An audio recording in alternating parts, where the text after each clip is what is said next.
여러분들의 허전한 마음을 메꾸고 부족한 점수를 메꾸고 합격의 꿈을 메꾸어드리는 여기는 고품격 메꿈 전문 방송 메가랜드를 꿈꾸는 라디오입니다. 저는 일일 DJ 썬디 황정선입니다. 메꾸라 18회 지금부터 시작합니다. 흥미롭습니다. 종교사법의 황정선 교수님 나와 계십니다. 예. 네, 반갑습니다. 예. 세법의 임기원 교수님 함께 해주시고 계십니다. 반갑습니다. 자, 우리 근황 토크를 한번 해보도록 할 건데요. 두 분 학창 시절에 별명이 있으셨나? 아니면 또 두 분 학창 시절은 어땠었나? 수험생이 이걸 궁금해하더라고요. 일단 황정선 교수님부터 별명은 뭐셨어요? 저는 초등학교는 없었고요. 별명이 예, 중학교 때 별명이 목사였어요. 황 목사. 황 목사. 예, 그래서 이제 제가 왜 목사라는 별명을 얻게 됐냐면 교회도 오래 다니기도 했지만 친구들한테 이렇게 설교를 막 하더라고요. 너네 그러면 지옥 간다 뭐 그런 설교를 많이 하고 다녀서 친구들이 목사라는 별명을 줘줬던 것 같아요. 고등학교 때는 딱히 별명은 없었고요. 예. 그때도 친구들 막 이렇게 가르치는 막 이렇게 네, 그랬던 것 같아요. 공개하고 지금 생각하면 너 이러면 안 돼. 너 이러면 안 돼. 이렇게 살면 너 나중에 뭐 먹고 살 거냐 그런 것도 하고. 예, 고향 친구들 얘기 들어보면 그렇다고 그러더라고요. 예, 저도 잘 의도하고 한 건 아닌데 예, 그냥 그렇게 되더라고요. 예. 어떤 학생이셨나요? 학교 다닐 때? 그냥 평범한 학생? 예, 평범한 학생이었는데 공부만 잘하고 이런다라는 건 아니고 그냥 평범한 그냥 튀거나 그런 것도 아니고 그랬던 것 같아요. 모범생이셨나요? 모범생은 또 아니었어요. 네, 모범생은 아니고 형이 이제 같은 중학교 이제 2년 선배니까 저 1학년 때 3학년이었었는데 형이 이제 학교 짱이어가지고 요즘에는 짱이라는 말을 잘 안 쓰는 것 같은데 저 때만 해도 짱 이런 말 많이 썼죠. 네, 근데 이제 요즘은 일진으로 많이 하죠. 근데 이제 학교 짱이어서 그게 한편으로 싫기도 하고 이제 지나가면 제 누구 동생이야 이렇게 저 친형 이름이 영선인데 제 영선이 동생이야 이렇게 얘기하면 3학년 선배들도 저를 함부로 하지 않았을 정도로 잘 못 건드는 3학년 형들도 2학년 선배들은 당연히 그랬고 그래서 약간 그게 싫기도 했는데 또 한편 좋기도 하고 약간 보호막처럼 네 그렇죠. 네, 그래서 1학년 한 6개월 정도 지났나 한 7, 8월 달 정도 그때는 같은 동급생들도 이렇게 때리기도 하고 그랬던 것 같아요. 지금 생각하면 그게 좀 잘못됐고, 좀 마음이 아프고, 만나면 다시 사과하고 싶은 그런. 지금도 그게 그런 게 친구가 있어요. 빛처럼 남아있는. 말하자면 그게 좀 한우를 우러러 한 점 부끄러움이 있는 것 같아요. 그런 계속 마음에 이렇게 짐같이 빛처럼. 다른 거는 제가 오늘 죽는다 하더라도 부끄러움이 없는데 그거는 조금 좀 부끄러움이라고 생각이 돼요. 그래도 연결해서 그런 얘기 해주시는 것 잘 솔직하신 것 같아요. 그리고 옛날에 학교 폭력 이게 되게 심했잖아요. 심했죠. 우리 저 때 다닐 때만 해도 엄청 그게 심했죠. 사실 남고보다 남중이 더 심하지 않았었나요? 더 많았죠. 저는 그랬었던 그러니까 고등학교 때는 사실 공부하느라고 다들 바빠가지고 이렇게 서로 그런 게 없었는데 중학교 때가 진짜 심했죠. 뭣도 모르고 또 일단 거의 매일같이 싸움박질하고 그러니까 특히 지방 학원 같은 데는 정말 심했어요. 저는 이제 대전에서 이제 학교를 다녔으니까 지금도 대전이 사실 이렇게 대도시라고 볼 수는 있지만 약간만 좀 교외로 나가면 전답도 좀 많고 그런 동네거든요. 네, 그러니까 논두렁 가서 싸우기도 하고 하여튼 그런 게 되게 많았어요. 거칠었네. 네, 그리고 다른 중학교 이제 패거리들하고 싸우기도 하고 그렇게 많이 했었던 것 같아요. 그러면 공부도 좀 잘했지만 이렇게 싸움도 좀 하는 학생이었네. 네. 그런 학생. 지금 상상이 좀 안 가는데. 형 때문에 그래요. 형 때문에. 그래서 명절 때는 형 만나면 요새도 그런 얘기 많이 해요. 실례지만 중학교 때 학교 짱을 했던 형은 지금 뭐 하십니까? 인테리어. 아시죠? 우리 임기원 쌤 같은 경우는 별명이 뭐였죠?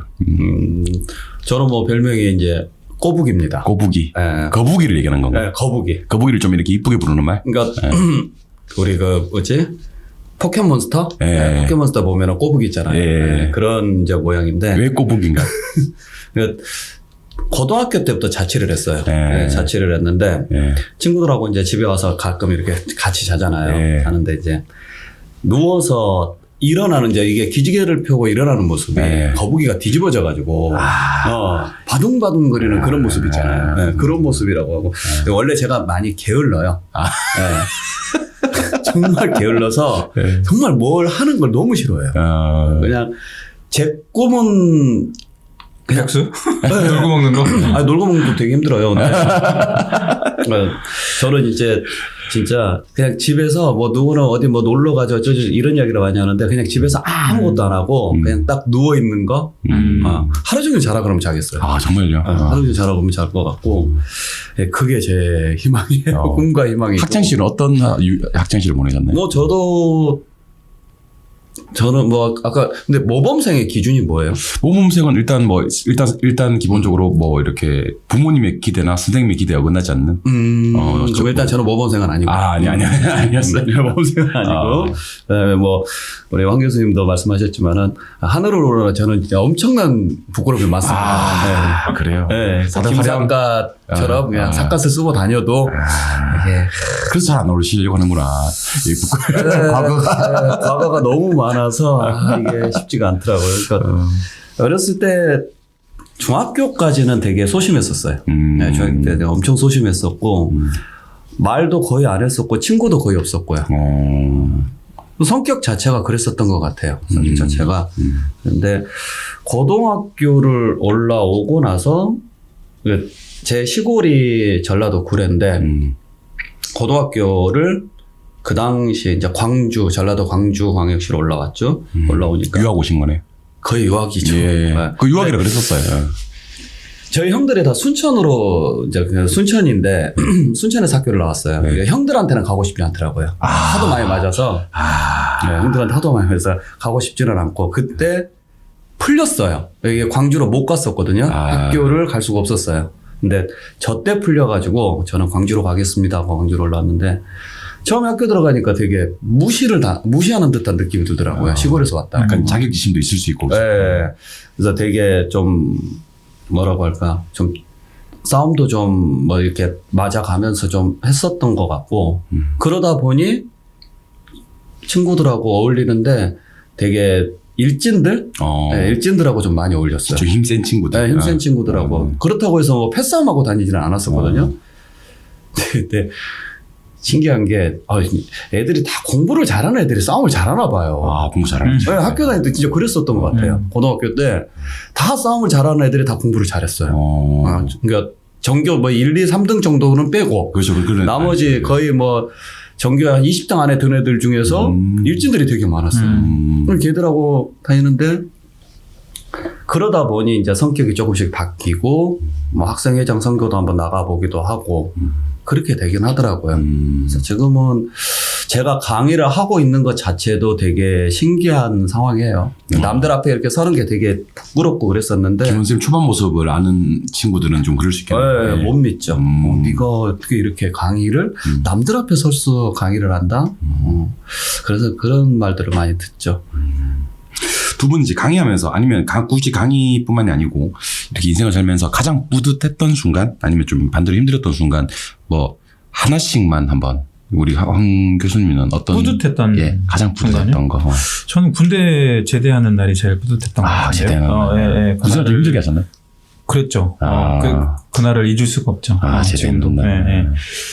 그 군대 제대하기 전날은 뭐 거의 밤을 그냥 꼴딱 세웠을 정도로 너무나 좋아서 제대하는 날이 제일 좋았던 것 같아요. 뭐 혹시 그 주특기는 뭐였나요? 전 포병. 포병 그 하나33 그러니까 사격지휘라고 하는 게 있거든요. 그러니까 이제 뭐 장교들이 뭐 어느 좌표를 불러주고 거기다가 포를 때려 그러면 이제 거기다 이제 그 예하 포대에다가 이제 이렇게 좌표 불러주고 이제 신호 주는 거. 그걸 이제 사격지휘라고 하거든요. 그래서 이제 TOT라고 해가지고 한 시간에 한 타겟에다가 포를 집중하는 거. 근데 그거를 그 대회를 열어요. 군단 대회. 그래가지고 정확하게 그 시점에 다 들어가야 돼요. 그 타겟에. 그래서 이제 몇 발이 들어가느냐에 따라서 휴가도 가고 뭐 그런 거였죠. 네. 근데 사실 제가 포병인데 포를 한 번도 써본 적이 없어요. 왜요? 그냥 사격지휘니까. 지휘. 그러니까 그냥 뭐 사격지휘만 한 거예요. 그래서 포병 제대하면서 이렇게 고생 많이 한 친구들한테는 약간 좀 미안하기도 한데, 포병이 참 힘들어요. 저도 군생활 힘들게 하긴 했는데 어떤 부분이 제일 힘들었어요? 군생활에서 나는 이 부분이 너무 힘들었다라는 부분이 있을까요? 저 때만 해도 구타? 구타. 뭐 그런 거가 진짜 심했고, 특히 이제 지역 갈등 그런 게 되게 많았어요. 대전이면 굳이 이렇게 좀. 근데 저는 이제 그 충청도 군번이어서 이게 제가 그 지금은 대전 광역시 출신인데 제가 태어난 거는 정확히 충청남도 대전시였어요. 그러니까 대전이 광역시로 바뀌기 전에 이제 태어났으니까 그러니까 충남 군번이거든요. 근데 제가 이제 파주에서 군대 생활을 했는데 병장이 출신이 어디냐에 따라서 이게 정말 심했어요. 그러니까 만약에 경상도 군번이면 그 이제 전라도 이제 그 쫄병들을 많이 괴롭혔고 또 이제 전라도 그 병장이 고참이면 또 경상도 애들 많이 괴롭히고 또 서울 병장이 이제 그 말하자면 고참이면 다 힘들고 뭐 이랬거든요. 근데 유일하게 갈굼을 좀 덜 받은 게 충청도 군번이었어요. 그렇죠. 유일하게 그나마 그냥 묻어간 거였거든요. 근데 충청도 군번이 한 번도 왕고를 한 적이 없다고 그러더라고요. 그래가지고 저희 때는 이제 왕고 뭐 이런 개념, 왕고 뭔지 아시죠? 왕고를 한 번도 한 적이 없어가지고 군대 생활할 때는 진짜 많이 힘들었어요. 구타 뭐 이런 것 때문에 먹는 것도 좀 시원찮았고 샤워를 한 달에 한 번 정도밖에 못했으니까. 왜냐면 샤워 시설 자체도 있긴 한데 갈 수가 없어요. 왜냐면 시간이 뭐 없으니까. 그리고 샤워하려고 하면 시간을 별도로 내야 되는데 고참들이 싫어하고. 가장 힘들었던 순간하고 가장 붙는 순간이 같이 나오는 거네요. 그렇죠. 가장 힘들었던 순간 군대 생활. 가장 힘든 인생에서 가장 힘든 날이 입대하는 날이었고 가장 인생에서 좀 기억에 남고 행복한 날은 제대하는 날. 그랬던 것 같아요. 우리 임 교수님은 가장 힘들었던 아니면 부두됐다 뭐 강의 관련지어도 되고요. 아니면 인생 자체를 얘기하셔도 될까요? 강의하면서 가장 뿌듯했던 순간은 딱 2번 있었는데, 뭐 이제 여러 번 있었는데 제가 가장 기억나는 게, 처음에 강의를 했을 때. 처음 강의를 딱 끝내고 나왔을 때. 그건 정말 잊을 수가 없다. 어떤 느낌이었어요? 그랬어요. 묘사를 한다면. 내가 이걸 해냈다? 내가 이걸 했다고? 내가 사람들 앞에서 뭔가를 설명을 하고 나왔다고? 이게 도무지 믿겨지지가 않는 거예요. 도무지. 배도 안 고프고. 배가 고픈 것은 뭐. 힘들지도 않고. 힘들지도 않고. 그래서 뭐 이게 좋은 기분도 아니고 이상한 막 이렇게. 그때, 그리고 이제 이후에 어찌어찌해서 제가 집을 하나 샀어요. 그때. 대출을 땡겨가지고. 멋있네요. 어찌어찌해서 집을 샀다. 와, 이거. 누가 이제 소개를 해줘가지고 그 집을 뭐 임대 아파트였는데 그걸 이제 임대 기간이 끝나고 나서 받았어요. 그날 딱 내 이름으로 등기 친 날 진짜 거의 한 일주일을 잠을 못 잤던 것 같아요. 집에 가서 그냥 여기 이것도 만져보고 저것도 만져보고 15평이었는데 이것도 만져보고 저것도 만져보면서 그 확장이 안 돼 있으니까 그때 당시에는 이제 확장이 거의 없었을 때거든요. 베란다가 있을 거 아니에요. 거기에 아무것도 없고 아무것도 거기 탁자 하나만 놨어요. 의자랑. 거기서 이렇게 보는데 내가 이걸 했다고? 그때는 진짜 한 일주일간 잠을 못 잤어요. 몇 평이었어요? 15평. 15평. 네, 15평이. 결혼하셨을 때? 아니요. 결혼하기 전에. 중간 때. 그러니까 지방이니까 되게 싸잖아요. 지방이니까. 되게 싸게 이제 하나를 어떻게 운 좋게 얻었었는데, 그때는 정말 상상도 못했어요. 내가 이제 이 집에 내가 마음 놓고 못질을 할 수 있겠구나. 내가 마음 놓고. 그 느낌이 지금도 잊을 수가 없어요. 지금은 좀 더 큰 집에 사실 거 아닙니까? 그죠? 이제 뭐 지금 조금 넓어졌어요. 근데 두 번째 사실 때랑 그 느낌이 또 다르죠. 완전히 다르죠. 안 나는 거죠. 안 나죠. 전혀 안 나죠. 그러니까 딱 일주일 정도 그리고 나와서 이제 좀 적응이 되니까 이제 이렇게 살아가는구나라는 생각을 했죠. 그리고 제가 예전에 뭐 중국 부자 이렇게 특집 나오는 거 있었거든요. 예, 물론 짤로도 좀 돌아다니던데 이렇게 뭐 우리나라 돈으로 뭐 이제 1,000만 원 벌었을 때는 한 달 동안 잘 못 잤대요. 자기가 인생에서 1,000만 원 벌을 때 한 달 동안 잘 못 잤고, 그다음에 1억을 벌었을 때, 우리나라 돈으로 1억을 벌었을 때는 일주일을 잘 못 잤다 그러더라고요. 너무 좋아서. 근데 100억을 벌었을 때는 잠을 잘 잤다 그러더라고. 그러니까 금액은 높아지지만 감이 떨어지는 그렇죠. 거죠. 예. 감이, 진짜 예. 경제학에서는 한계효용 체감. 그러니까 내가 뭔가를 처음 이렇게 달성하지 못할 것 같은 걸 달성했을 때 그 느낌이 예. 그렇죠. 상당히 큰 느낌이잖아요. 저는 개인적으로 뭘 사가지고 만족감을 느끼거나 그런 거는 없었거든요. 무력이 없어지고. 그러니까 뭐 사거나 뭐 이런 거 그거는 없었는데 막 이렇게 구속에서 해방되는 거 이런 거, 뭐 이렇게 뭐 학교를 졸업한다거나 군대에서 제대하고 이런 거는 되게 좋은 것 같아요. 특히 중학교 졸업할 때 참 좋았던 것 같아요. 중학교 졸업할 때. 그런 게 좋았죠. 뭐를 이렇게 집을 사거나 차를 사거나 이렇게 해서. 그런 거는 별로 이렇게 감흥이 없었는데, 뭐에서 이렇게 마치고 뭐 나오는 뭐 이런 거, 뭐 졸업하거나 제대하고 이런 게 좀 기억에 남는 것 같아요. 자, 메가랜드의 뒷담화입니다. 우리 요 메가랜드 뒷담화 관련되는 우리 교수님들의 사견이라는 거, 우리 메가랜드 회사 정책과는 전혀 관계가 없습니다. 너무 많은 이슈다 보니까 저희 5회 때도 한번 방송에 이제 뒷담화로 나왔던 얘기인데, 공인중개사 상대평가 전환. 과연 우리 임기원 교수님과 황정선 교수님은 이것을 찬성할까? 아니면 반대할까? 이 상대평가 얘기를 갖다가 한 번 더, 어쩔 수 없이 한 번 더 꺼내봐야 될 것 같은, 우리 수험생들 질문도 좀 많을 것 같고 해서, 일단, 이거는 임기영 교수님부터 한번 얘기를 해볼까요? 일단, 상대평가를 찬성하시나요? 뭐 어차피 이건 시대적 흐름이라고 볼 수밖에 없는 거고, 상대평가는 된다라고 저는 봅니다. 네, 된다라고 보는데, 상대평가로 바꿔야 될지 말아야 될지는 정말 되게 민감하긴 해요.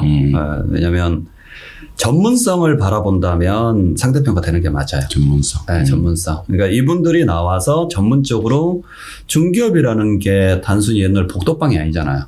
서비스업인데, 서비스업이고 돈이라는 게 흘러가잖아요. 근데 잠깐의 실수라든지 이런 부분을 인해서 엄청난 손실을 볼 수가 있고, 그래서 대충 이야기를 하거나 대충 중기업을 한다라는 것이 아니라 본인이 충분히 숙지를 하고 이 정도 선에서 충분히 컨설팅을 할 수 있는 그런 능력을 갖춰야 된다라고 보거든요. 네. 대신 이제 그렇다면, 이게 상대평가로 가게 되면은 솔직히 말해서 이제 수험생분들이 많이 힘들어지긴 하겠죠. 힘들어지는데, 우리 공무원이 그러거든요. 그러니까 공무원 때 문제가 생겼었던 게, 그 세무직 공무원이면 당연히 뭘 해야 될 것 같아요? 세무직 공무원은 이제 뭐 세금. 세법. 그죠. 세법 회계를 해야 되잖아요. 세법 회계를 해야 되는데, 언제부턴가 공무원에서 세법 회계가 선택 과목으로 갔어요. 세무직임에도 불구하고. 세무직임에도 불구하고. 그래서 뭐 영어, 뭐 수학, 뭐 사회 이런 걸로 대체가 됐단 말이에요. 그러니까 이제 이게 정책이 고등학교를 졸업을 해도 시험을 볼 수 있게끔 해줘야 된다. 근데 고등학교 때 세법 회계를 안 가르치니까. 근데 그래서 이걸 전환을 시킨 거예요. 이제 연수원에서 난리가 나는 거죠. 왜냐면 기본적으로 어느 정도 베이스를 깔고 와야 국세연수원에서 뭔가를 설명을 할 때 알아들을 거 아니에요. 단어라도. 근데 그걸 모르니까 너무 힘든 거예요. 그 사람들이 실무에 나갔을 때 우리 민원인들이 가서 이야기를 하면 한마디도 못 알아들어요. 이러면 안 되지 않느냐. 그래서 지금 바꿨어 다시. 이제 와서 다시 바꾸긴 필수 했는데. 과목으로. 네, 필수 과목으로 바꾸긴 했는데, 우리 중개사도 어찌 보면은 절대평가라는 그런 한계라는 게 있잖아요. 있습니다. 뭐 수험생들의 공부를 위해서는 절대평가가 좀 수월하긴 하겠지만, 한계라는 게 저희들도 가르칠 때 절대평가라는 선에서 가르치면 답을 찾기 위한 부분에서 가르칠 수밖에 없고, 왜냐면 합격률을 높여야 되니까 그런 부분들이 좀 없지 않아 있거든요. 그래서 상대평가를 가게 되면 좀 더 전문성은 커질 것이다. 그리고 이제 뭐 중개사 시장도 포화 상태고 어느 정도 나와서 조금 더 실력이 있으려면 가는 게 맞다라고 보는 거죠. 그럼 정리하면 뭐 찬반을 떠나서 이제 시대적 흐름이라고 볼 수밖에 상대평가로 가고 있는 상황이고, 네. 그리고 상대평가를 통해서 어쨌든 다소 이제 우리 위상이라든지 그렇죠. 전문성을 좀 찾자라는 취지. 그렇죠. 공인중개사가 단순히 복덕방이 아니라는 거. 우리 황정선 교수님은 좀 또 할 말이 많으실 것 같은데. 그 상대평가. 제가 그저께 이제 우리 한국공인중개사협회 사이트에 이제 들어가 봤거든요. 네. 그래서 뭐 이제 그 수업자를 만드느라고 왜냐면 제가 협회 쪽 강의도 해야 되기 때문에 협회라고 하는 주제가 또 시험에도 나오거든요. 네. 그래서 이제 사이트에 들어갔더니 팝업 창으로 뭐가 이렇게 떠요. 그래서 이제 그걸 좀 자세하게 읽어봤고 우리 이번 주 수요일날 우리 종로 캠퍼스 강의할 때 그것도 캡처해서 이렇게 우리 보여줬어요. 수강생들한테. 왜냐면 협회가 하는 일이 뭔가를. 근데 그 내용이 뭐냐면 그거예요. 지금 이제 협회가 한국공인중개사협회, 세대한 공인중개사협회 두 개가 이제 있었는데 세대한 공인중개사협회가 지난주에 해산을 했어요. 네, 그렇다 그러더라고요. 해산을 하면서 그 해산의 변이 뭐냐면 이쪽에 힘을 실어주려고 이제 그거 어떤 뭐 이제 그 두 협회장 간에 어떤 뭐 협약이 있었는지는 모르겠으나 뭐 어떤 자리를 약속했는지는 모르겠으나 아무튼 있었겠죠. 네. 해산을 하면서 이쪽에 힘을 실어주는 모양새예요. 근데 이제 이 그 한국공인중개사협회에 지금 오늘도 아마 들어가 보면 나올 텐데 내용은 뭐냐면 법정 단체화를 만들겠다. 그래서 의무 가입을 이제 시키겠다. 이제 그 개업공인중개사를 그러니까 100% 그러니까 변협이나 의협처럼 무조건 가입을 이제 시키는 거죠. 그리고 거기에다가 이제 법정 단체화가 되니까 제재 권한을 이제 갖게 되는 거예요, 협회가. 근데 그걸 왜 하려고 하느냐면 크게 두 가지 이유가 있는데 첫 번째는 직방 때문에 그래요. 직방. 직방이 지금 어느 정도 이 매출이 신장하고 있냐면 그러니까 작년 2021년도에 그 원래 직방이 이제 이런 사이트를 운영하면서 물건 올려주고 뭐 거기에서 이제 홍보 비용 받는 뭐 이런 걸로 시작을 했잖아요. 네, 근데 자체적으로 얘네들이 중개를 해요. 근데 이 중개 수수료가 그 2021년도에 26억인가 그랬어요.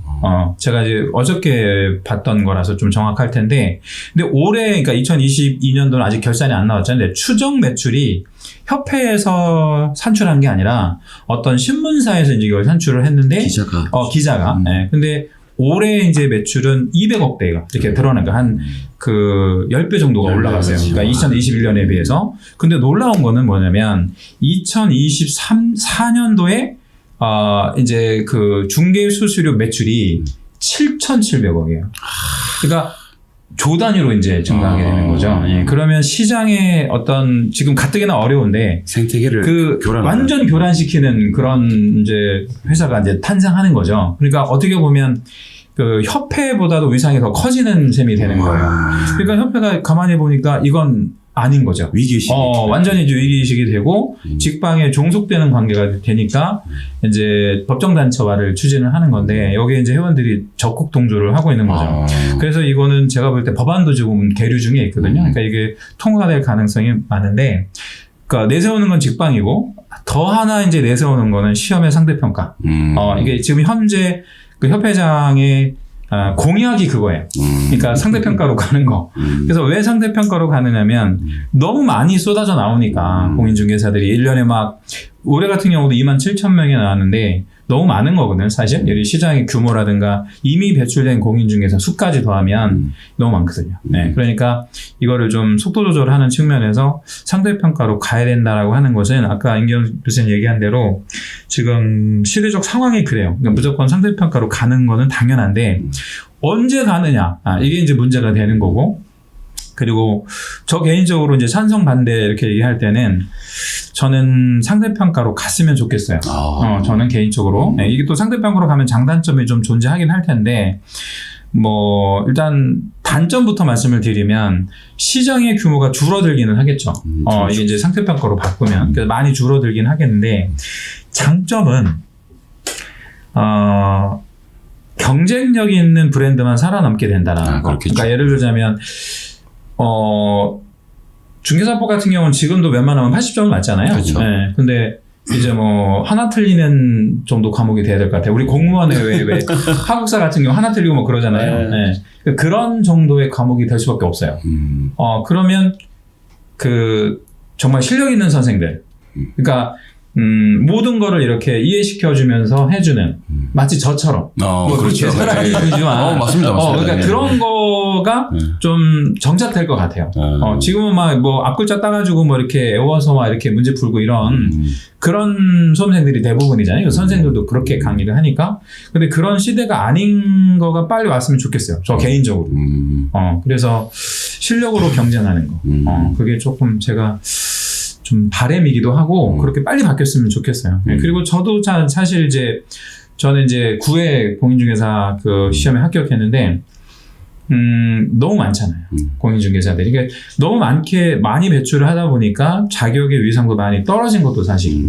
그래서 시험의 난이도에 비해서는 위상이 좀 많이 좀 그러게요. 낮게 되는 것 같아서 좀 높여주면서 1년에 한 협회에서 얘기하는 건 1년에 2,000명 정도 수준인데 그건 좀 너무 적고 뭐 한 5,000명 정도? 이 정도 1년에 배출하는 정도면 괜찮지 않나 이렇게 생각이 되어지고 빨리 바뀌었으면 좋겠어요. 근데 뭐 이게 또 내일 당장 바꾸고 이러면 또 여러 가지 또 손해보는 사람? 뭐 이런 사람들, 준비가 안 된 사람도 있으니까 뭐 상당히 준비 기간을 좀 줘서 진입 장벽이 이제 커지는 거죠. 예, 높아지는 거니까 그만큼 포기하는 사람들도 많아질 그렇죠. 거고. 근데 이거는 뭐 저는 개인적으로 회사 뭐 이렇게 매출, 수익 이런 구조와는 관계없이 부동산에 관심이 조금이라도 있었던 사람, 공인중개 공부를 갖다 좀이라도 고민했던 사람. 사실 요즘에는 어떤 수험생들 많이 보냐면 이렇게 아까도 제가 엘리베이터 내려가면서 한 명을 만났는데 몇 년 전에 포기했던 사람들, 몇 년 전에 포기했던 사람들이 이제 정말 상대평가가 좀 현실로 다가온다라는 생각을 좀 하는 것 같아요. 그렇죠. 정말 자격증에 관심이 있었던 사람들 같은 경우는 아직까지 절대평가인 시험을 좀 많이 좀 빨리 활용했으면 좋겠다라는 생각은 듭니다. 이게 정말 바뀌고 나서 후회하는 사람들이 너무 많을 것 같아서. 많이 후회하겠죠. 점수가 많이 올라가고 나면. 그래서 저는 일단 조금이라도 관심이 있고 조금이라도 공부에 대한 그 생각이 있었던 사람들은 미리 자격증을 따두시는 게 좀 좋겠다. 어쨌든 결과적으로는 어떤 식이 되든지 간에 앞으로 자격증 따기는 더 힘들어지지 않겠나라는 생각은 드네요. 그러면 뭐 예컨대 한 5,000명을 뽑는다고 가정을 해보고 교수님이 생각하실 때는 몇 점 정도 맞아야 합격권에 들어갈 것 같아요? 그 과목별로 좀 다를 것 같긴 한데 저는 지금은 이제 2차 기준으로 60점이지 않습니까? 그죠? 저는 뭐 일단 좀 상단과 하단이 좀 다를 수는 있을 것 같긴 한데 일단 기본적으로 70점에서 75점 정도 최하단을 70점에서 75점. 5점이 하단이 아닐까. 사실 상단은 좀 예측이 힘들 것 같고 하단은 고개 커트라인 수준이 아닐까라는 생각이 들어요. 평균 좀 더 높겠죠, 당연히. 선생님은 어떻게 생각하십니까? 저는 한 75점 정도에서 그 정도 될 것 같아요. 조금 좀 뭐랄까 좀 인원이 좀 많이 모이는 해. 이때는 한 80점까지도 나올 것 같아요. 근데 정말 이거는 만약에 80점까지 가버리면 정말 힘든 시험입니다. 이 시험은 정말 힘든 시험이 될 것 같아요. 전 과목으로 80점 맞아야 되는 거잖아요. 그러면 정말 아까 말씀하신 대로 중개사법 100점 나와야 됩니다. 중개사법 100점 나와야 되고. 100점 맞거나 하나 틀리거나. 그러니까요. 중개사법 100점 맞거나 하나 틀려야 되고 공법도 70점 정도 이상 목표로 공부를 해야 되는 그래야죠. 네, 그렇게 해야 되는 상황이고 공시세도 80점까지는 나와야 되는 그런 상황이니까 그러면 정말 어지간히 세법에서 14개, 15개는 맞아야 되는 그렇지. 어지간히 그러니까 과목별로 한두 개 정도만 그냥 가볍게 실수한다는 느낌 정도로 공부해야지. 지금처럼 뭐 이렇게 그런 구조는 절대로 아니니까 한 70, 몇 점 정도 생각하세요? 저도 한 75점 정도. 75점 정도. 예, 나는 이렇게 단계가 좀 있을 것 같아요. 한 60, 한 7, 8점에서 한번 끊고, 그 다음에 좀 70 좀 갔다가, 아까 단계별로 높아지고. 슬라이딩 방식으로, 서서히 줄여가는 방식으로 그렇게 되지 않겠나라는 생각은 이게 이제 상대평가로 바뀌게 되면 진입하는 자원 자체가 연령대도 낮아지겠죠? 학력도 높아지고 하다 보니까 당연히 거기에 대응하는 어떤 측면에서 난이도를 지속적으로 높이면서 할 수밖에 없잖아요. 맞습니다. 그러니까 지금 말씀하신 대로 처음에는 뭐 60대 후반 정도까지도 뭐 생각해 볼 수 있지만 지속적으로 높아질 거예요. 높아지죠. 가면 갈수록 육자는 못 보는 내려오겠죠. 일단 우리 뒷담화는 이렇게 마무리. 상대평가 되기 전에 빨리 합격하시라는 그랬으면 좋겠습니다. 말씀을 남기면서 마무리 짓도록 하고요. 이번에는 우리 황정성 교수님 읽어주시나요? 네, 제가 읽어드리겠습니다. 임진땡 님이 보내주신 사연입니다. 안녕하세요. 작년에 1차 합격하고 올해 2차 시험을 본 40대 여성입니다. 1차에서는 무난한 점수를 받아서 2차도 당연히 합격할 줄 알았어요. 그런데 한 문제 차이로 불합격했습니다. 가채점 후 정말 설마 했는데 합격자 발표일 이후 정말 불합격한 걸 보고 나서 그제서야 실감이 되더라고요. 정말 열심히 공부했는데 불합격이라니 정말 속상하고 눈물 납니다. 아무래도 공인중개사 자격증은 제 자격증이 아닌 것 같습니다. 앞으로 1년을 다시 공부할 생각에 눈앞이 캄캄하고 어찌해야 할지 모르겠습니다. 그동안 공부한 게 아까우니 다시 도전을 할까 하다가도 그냥 포기할까도 싶고 교수님들의 현실적인 조언과 위로를 받고 싶습니다. 저 어떻게 해야 할까요? 이렇게 사연 주셨습니다. 사연을 정리하면 이제 작년에 1차 합격하고 올해 이제 2차만 공부하신 분인데 채점 결과 한 문제 차이로 떨어지셨다. 네. 그럼 당연히 이제 내년에 시험을 보시려면 1, 2차를 한꺼번에 봐야 되는 네. 그런 부담감이 있는 분입니다. 2차생인데 이제 떨어지신 거죠? 그렇죠. 네. 간혹 있죠, 그죠? 예. 간혹. 최근에 또 많이 늘어나는 네. 느낌도 들어요. 요즘에 들어서 좀 많이 생기는 것 네. 같아요. 2차생 분들 중에. 이거는 또 2차 그 담당하셨던 분, 우리 왠지 제 책임이 너무 아닙니다. 그런 건 아닌 것 같고. 네. 예.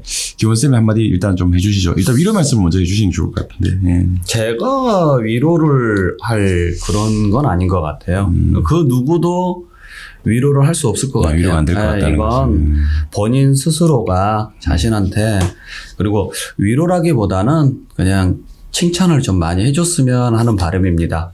본인 스스로가 정말 여기도 나와 있지만은 열심히 했다고 했잖아요. 본인 스스로가 열심히 했다고 하는데 결과가 그게 미치지 못하니까 그 결과치에 따라서 본인 스스로를 너무 낮추는 그런 경향들이 되게 많아요. 물론 사람이니까 그럴 수는 있다라고 치지만 한 번 더 생각을 해보면 자신이 도전을 했고 운이 안 닿아서 이번에 이렇게 되긴 했지만 그렇다고 자기 자신을 너무 낮출 필요는 없다라고 생각을 해요. 그러니까 예전에 어디 유튜브에선가 봤는데 참 재밌는 게 나오더라고요. 5만 원짜리를 강단에 서신 분이 5만 원짜리를 내주면서 학생들한테 이거 줄 테니까 받아갈 사람이래요. 다 받아간다고 그러죠. 그래서 다시 막 구겨요. 저거 봤습니다. 봤죠 그거. 가져갈 거냐. 가져간대요. 바닥에 놓고 밟아서 가져간대요. 자, 그게 뜻하는 게 뭐냐. 이게 구겨지든 밟히든 이 자체의 가치는 변하지 않는다. 근데 왜 당신이 스스로가 자신이 구겨졌다고 자신의 가치를 낮추려고 하느냐. 그러지 말아라. 근데 되게 너무 잘 설명한 것 같아요. 이 하나로 본인의 인생을 다 평가를 하지 않으셨으면 좋겠어요. 그리고 다시 도전을 할 건지 말 건지 이건 조금 더 좀 차분하게 한번 생각을 해보세요. 내 인생에 있어서 이 하나가 내 인생을 정말 크게 움직일 수 있다면 한 번 더 도전하시는 게 맞습니다. 근데 그게 아니고 그냥 한 번 스쳐 지나가는 하나의 경험이라고 생각하신다 그러면 안 하셔도 됩니다. 이거 자체는. 그래서 본인 스스로에게 한번 되물어봤으면 좋겠어요. 나한테 공인중개사란 무엇인가? 내가 정말 내 자신의 가치를 증명시킬 수 있는 하나의 방법이라고 생각한다면 증명을 시켜보시는 게 좋고 그게 아니야. 이게 내가 이렇게까지 할 필요는 있으려나? 근데 나는 정말 해야 돼. 근데 내가 꼭 이렇게 해야 되나? 이렇게 고민이 된다 그러면 저는 하라 그래요. 왜? 고민이 될 거면 하세요. 고민이 된다는 이야기는 놓고 싶지 않다는 이야기거든요. 근데 확실하게 아니라고 생각이 들 때만 버리시라고 저는 하고 싶어요. 현실적인 조언이네. 그래서 일단 제일 중요한 것은 이 하나로 본인을 평가하지 마시라는 거. 정말 본인 스스로는 정말 최선을 다했고 정말 대단한 사람이라는 것을 꼭 인식을 하셨으면 좋겠어요. 그 누구도 본인을 대신할 수 없거든요. 그러시길 꼭 바라겠습니다. 황준 쌤도 질문 읽어주셨으니까 한번 조언 아니면 위로를 좀 주시면.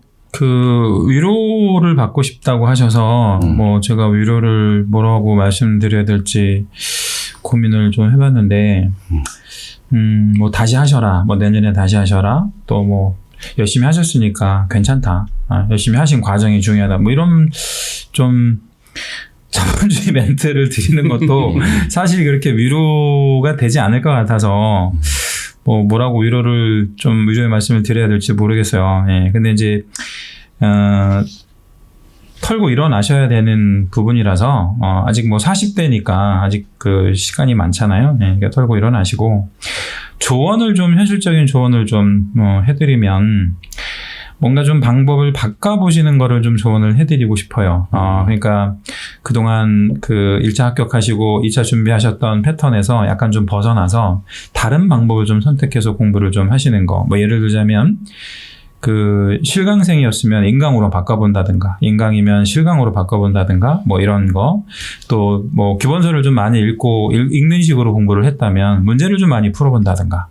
또 반대로 문제 위주로 풀어봤으면 좀 책을 좀 읽어본다든가 뭐 이런 식으로 뭔가 좀 바꿔서 공부를 하는 그런 방법도 좀 현실적인 방법이 되지 않을까라는 생각을 하고요. 기본적으로 그 재수, 삼수, 좀 이분은 삼수를 하게 되는 거잖아요. 그렇죠. 결과적으로. 근데 삼수하는 거 저는 뭐 이게 유료가 될지는 모르겠는데 저는 좋다고 생각해요. 오히려 왜 좋다고 생각하냐면 공부를 많이 하잖아요. 그래서 현장에 나가면 오히려 이런 분들이 사고도 안 치고 맞습니다. 또 영업도 잘하게 되거든요. 네, 그래서 그런 쪽으로 좋게 생각하시는 거, 오히려 나한테 내가 한번 넘어졌지만 또 성공하기 위해서 또 도약이 될 수도 있는 거니까, 그렇게 좋게 생각하셨으면 좋겠어요. 저도 마지막으로 위로가 될지 모르겠지만 지금 시장이 많이 안 좋대요. 개업하시는 분들도 그게 고민이랍니다. 이렇게 합격을 하셨는데 이렇게 지금 기업 자체가 너무 이렇게 했을 때 일거리가 너무 많이 없고 하다 보니까 심지어 취업도 잘 안 된다 그러더라고요. 그냥 이렇게 속을 수가 없죠. 소공하기도 이제 혼자 해도 뭐 일이 없는데 그러니까 조금 미뤄진다라고 생각하시고 이제 우리 공부하시는 임진땡님 열심히 공부하시는 사이에 경기가 좀 좋아져서 임진땡님 합격하셔서 실무에 나가시는 시점에서는 정말 돈 많이 벌 수 있는 그런 실력을 지금 쌓는 거라고 그런 좋게 시기를 생각하시는 1년 정도 뭐 네. 늦어진다. 좀 늦어질 뿐이지 결실은 반드시 맺을 수 있을 거라고 저는 믿어 의심치 않습니다. 우리 임진땡님 어쨌든 박수 한번 쳐드리죠.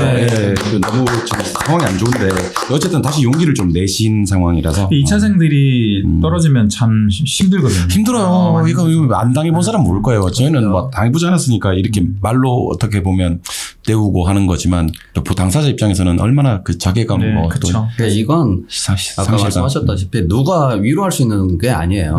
그 말씀이 정확한 것 같네요. 일단 사연 남겨주신 임진땡님께 감사 인사를 드리고요. 이번에는 꼭 합격하시길 바랍니다. 일단 이분께는 아메리카노 쿠폰 드리고요. 이상곤 교수님 공법 그림책 하나 보내드리겠습니다. 그리고 제 계산기 사인 많이 주시는데 계산기 사인도 제가 보내드릴게요. 이게 현실적으로 위로가 되는 것 같아요. 제일 위로가 되는 거는 계산기 이분한테 좀 보내드려야 될 것 같습니다. 자, 그러면 이제 정말 마지막 코너입니다. 정말 마지막 코너. 오늘 정말 고생하셨습니다. 오늘 최장 기간 기록을 세우는 것 같은데, 메꾸라 공식 질문을 드리도록 하겠습니다. 먼저 우리 임기원 쌤한테. 눈빛만 마주쳐도 무서워요. 무서워요, 이제. 자, 임기원에게 토끼춤이란? 토끼춤. 흑역사다. 흑역사. 흑역사. 왜 흑역사죠? 제발 좀 잊어줬으면 좋겠어요. 제가 나중에 진짜 연습 많이 해서 그때 한번. 근데 엄청 귀엽고 수험생 너무 좋아합니다. 이게 그래서 저는 그래서 안 봐요. 내가 보면 막 짜증이 나거든요. 그래요. 오케이. 임기원에게 꽃미남이란? 아니라니까요. 꽃미남. 부담이다. 부담이다. 본인이 못생겼다고 생각합니까? 아니요, 못생겼다고 생각은 안 하는데, 그렇다고 해서 미남이다? 이건 잘못하면 칼 맞아요. 메가랜드 16번 선 계시거든요. 나는 순위 3등 안에 든다, 안 든다. OX. 아니다. 절대 아니다. 3등 안에는 못 들어요. 겸손하지. 3등 안에는 못 들어요. 4등에 안에. 4등. 왜 그러세요? 임기원에게 박동희 PD란? 아픈 손가락? 아픈 손가락? 왜 아파요? 늘 뭔가를 좀 더 해주고 싶은데 그렇지 못해서 좀 마음이 많이 아프죠. 박동희 이걸 참 들어야 되는데. 아마 편집되지 않을까. 더 못해줘서 아쉬운 아픈 손가락. 내가 받은 것보다 내가 해준 게 좀 더 적어서. 편집 안 될 겁니다. 그래, 안 될까? 임기원에게 마지막 질문입니다. 임기원에게 이송원이란? 멘토죠. 저한테는 멘토죠. 제가 여기까지 올 수 있었던 하나의 지름길. 그리고 가감 없이 저에게 많은 충고도 해주시고 위로도 해주시고 또 못할 때는 뭐라고도 하시고 그래서 되게 감사해요. 예. 그러니까 이게 경쟁의 상대가 아니라 서로가 경쟁을 하면서 뭔가가 이렇게 시너지 효과를 낸다? 이게 아니라 그냥 부족한 부분을 서로 보완해 주면서 그러니까 이분이 되게 좋았었던 건 자신이 부족한 부분은 자신이 또 인정을 해요. 자신이 틀렸던 부분도 인정을 해요. 맞는 부분은 과감하게 이야기를 하세요. 그러니까 이런 부분에 대해서 보통 그런 분들이 계시잖아요. 내가 틀렸다? 근데 알아요. 근데 괜히 지기 싫으니까 그걸 주장하시는 분들이 계시거든요. 그런 게 없어서 참 좋았던 것 같아요. 그래서 제가 믿고 따를 수 있었다. 멘토다. 황정선 교수님한테 공식 질문, 메가랜드 공식 질문 드려보도록 하겠습니다. 황정선에게 패션이란? 자신감이다. 자신감이다. 네. 이렇게 패션을 갖춰서 의관을 정제해서 학습을 하면 일단 아무래도 자신감이 생기죠. 의관 정제를 하면. 황정선에게 군대란? 최악과 최선이었다. 네, 그래서 군대 가서 얻은 것도 많고 정말 아까는 말씀 안 드렸는데 자살하려고 한 적도 있었어요. 군대에서 너무 힘들어가지고 최악이었으니까. 네. 그리고 이제 제대하면서는 너무 좋아가지고 아까도 말씀드렸듯이 인생에서 그날이 잊혀지지 않을 정도로 그러니까 천국과 지옥을 네, 다 같이 경험했던 곳이 군대 3년이란 기간 안에 네, 맞아요. 다 경험했었네요. 옛날에는 군대에서 노래 했잖아요. 네. 황정선에게 목사란? 그 또한 부끄러움이다. 그 우리 친구들한테 좀 하지 말아야 할 쓸데없는 설교도 많이 하고 참견. 그래서 참견도 하고 그런 것도 부끄러움이죠. 마지막 질문 드리겠습니다. 황정선에게 김상진이란? 친구 같은 사이이면서도 한편으로 좀 배울 것도 좀 많고 그리고 경쟁 어떤 상대이기도 하고 되게 여러 가지 복합 상대인 것 같아요. 복합적인 관계 뭐 이런 거인 것 같아요. 그래서 김상진 선생을 만난 지는 한 근 20년 된 것 같거든요. 근데 이제 올해 만났는데 뭐 한결같이 한결같죠. 그러면서 뭐 친구처럼 지내기도 하고 또 도움도 제가 많이 받기도 하고 뭐 그런데 또 한편으로는 또 같은 과목을 강의하고 있으니까 같은 직장에서 아무래도 이제 본의 아니게 경쟁을 좀 하는 사이 뭐 이렇게 생각할 것 같아요. 생각하는 것 같아요. 네. 자 이렇게 오늘 3장시간 찍은 것 같아요. 3장시간 정말 체력적으로 많이 힘드시죠? 오전에도 수업하셔서 그러니까 근데 보니까 아까 좀 약간 이제 체력이 좀 바닥나 고갈되는 느낌이 들더라고요. 출연 소감 한마디씩만 하고 마칠게요.